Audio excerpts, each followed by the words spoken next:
beans go in the front, and it cuts them off, and then it separates the bean out of the pod, and it blows all the straw and the junk stuff out the back. So this is the beanstalk. This is the beanstalk with all the little bean pods on it. That'll come up this fall yet. So the winter over, and then next July. the combine cuts this off, takes it inside, and it separates it and opens the bean pod. Like the corn. Yeah. They could. But usually in the progression, they It's got all the. They follow soybeans with wheat. This is fresh soybean. This is fresh soybean. Okay. Typically, it's a three-crop rotation. The combine is doing ones that are a lot drier than this. These are Basically, green yet. we would unload. See the beans going into the cart. That way they can continue to combine and unload at the same time, but it's much faster. The only other option would be to pull up to a truck and unload into the truck, but it's wasted time. With this, they can just keep moving. And the truck can go all the way to the grain elevator, right? And he's got three trucks here waiting, so they can be continually moving. And when this cart is full, he'll drive over to the truck and dump into the truck and let the combine continue to run. It's quite a process, really.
The soybean.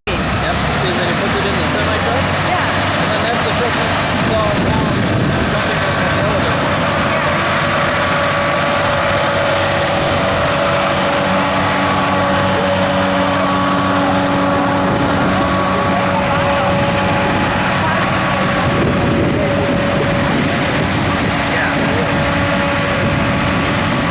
Very interesting, but I did not put my camera, so I didn't take any picture. You should take some.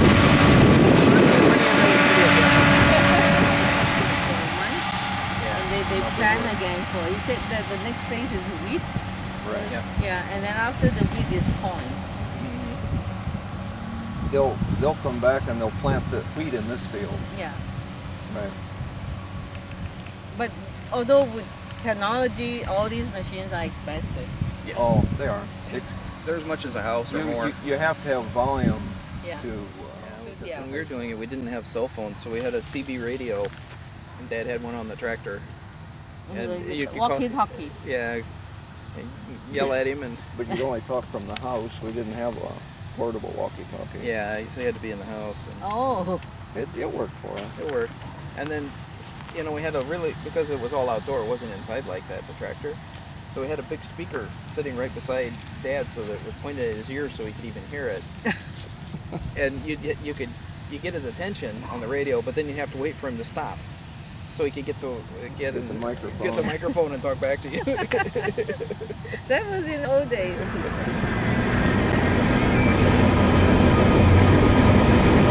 Wow. You'll have to show Imogene this video. Yes. And up here, this is my yield monitor. That's actually a map of the field. Okay. And then right now is the average of our soybean acres, the moisture that we've taken off, and then how many acres I have done. Okay. So as I'm driving through the field, it's constantly changing. So that way when I'm done with the field, I know if I can look at the map and I can see where the problem areas are, or the good areas where maybe next year some areas need more fertilizer than the rest.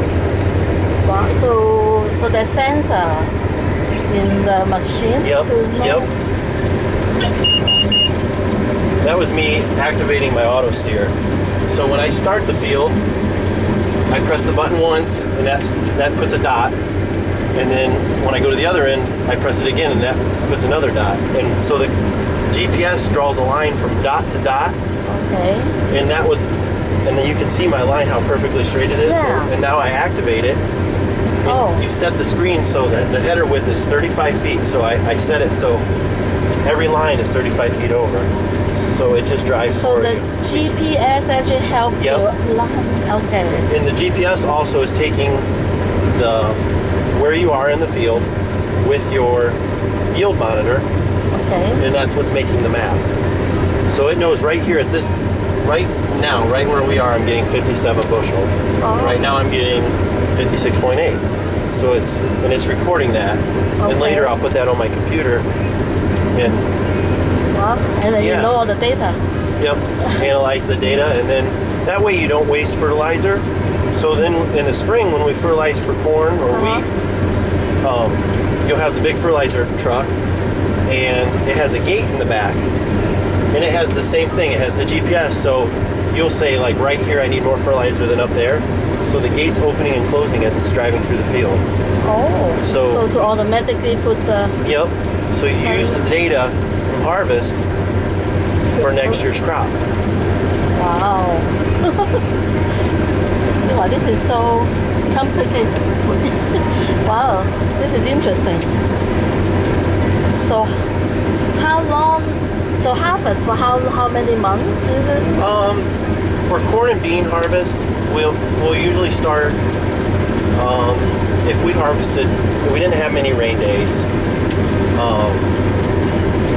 We farm about 2,100 acres, and usually about 250 is wheat, which gets harvested in the summer. Okay. So the rest of it is harvested during fall. And say you had a couple rain days every week, Yeah. which you do. We usually get done November 1st with good weather. And then when do you plant the? So next is corn or wheat?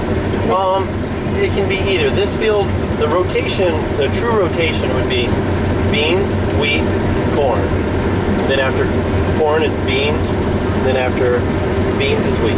So do you enjoy this job? Yes, I love it. I do. I do. I feel pretty blessed. If you just wanted to start farming, you can't really do that. You Yeah. have to be born into it almost. So I feel pretty lucky that. So you were not Yeah. I would be sixth generation. sixth generation. Yep. That farm right across the road, that's corn, was my ancestors. That field is the only field in our farm that's the original. Okay. So that farm, I will be the sixth generation to farm. My ancestors came from Germany, Yeah. and that was the one they settled on, which is kind of neat. I like that history. And this is for eating. This is for consuming. Yes. Okay. This is called, the soybeans? Yeah, soybeans. Yes, it can be used for consuming soybean oil, which they use for like deep fryers, or you might even cook with it like the low, like cooking oil. The new non-trans fat oil that they sell, it's like Okay. Vistive oil, that's soybean oil. It can be made into biodiesel, so all kinds of stuff.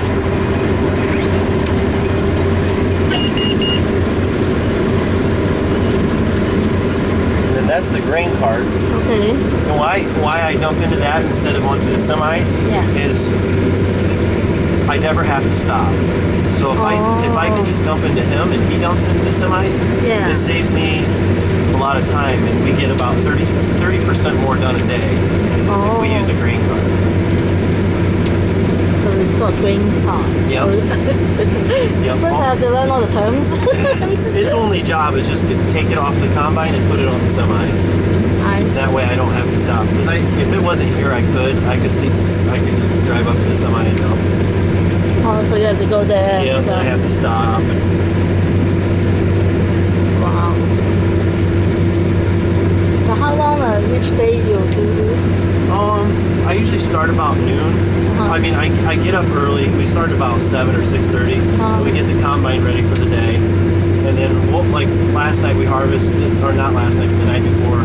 If it's not dewy and we can harvest, we'll go till about midnight. Okay. Midnight. So at night you do Yeah, this? that's what's nice about the auto steer. Oh yeah. How do you see it? yeah. Even if you're tired, you just kind of sit here and go. As long as you don't fall asleep. Yeah. Wow. This is really interesting. Well, for the city, we don't. I never even see farm until I met Dave. Yep. I see.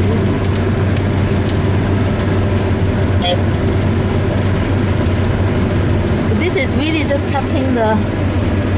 Actually, can you explain what this is doing? Yep. That reel brings it so it gets grabbed by the auger, and then the auger is bringing it to the middle of the combine. Then underneath us is their paddles that are grabbing the crop and bringing it back to the middle of the combine, and that's where it's threshed. So you can see the little pods hanging from the beans. Yeah. That's where actually the soybeans are, and they're going in there back.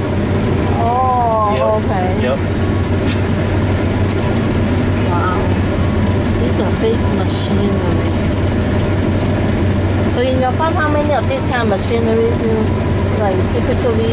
So you have one of these and One of these, and we have quite a few tractors, 2 planters, one for soybeans and wheat, one for corn. I don't know, 6 or 7 tractors. wow. But it is a lot of work. Yeah. Every day doing this. Yeah. I like it though. Yeah. I like it. Well, make us that much more appreciate, the food we eat. Yeah. I was hoping I could combine behind Imogene's house today, so you could actually be in your own, Imogene's farm, but they weren't quite ready. There were still leaves on them. Yeah, last year when I visited, it was the corn. So this year that's is right. beans. That's right. That's become more, like every year, definitely, more than that. Yeah, so, but my parents, so this time they say, I want to go visit. We are from Hong Kong, it's totally different. Yeah. I enjoyed talking to them though. I told them China's the biggest consumer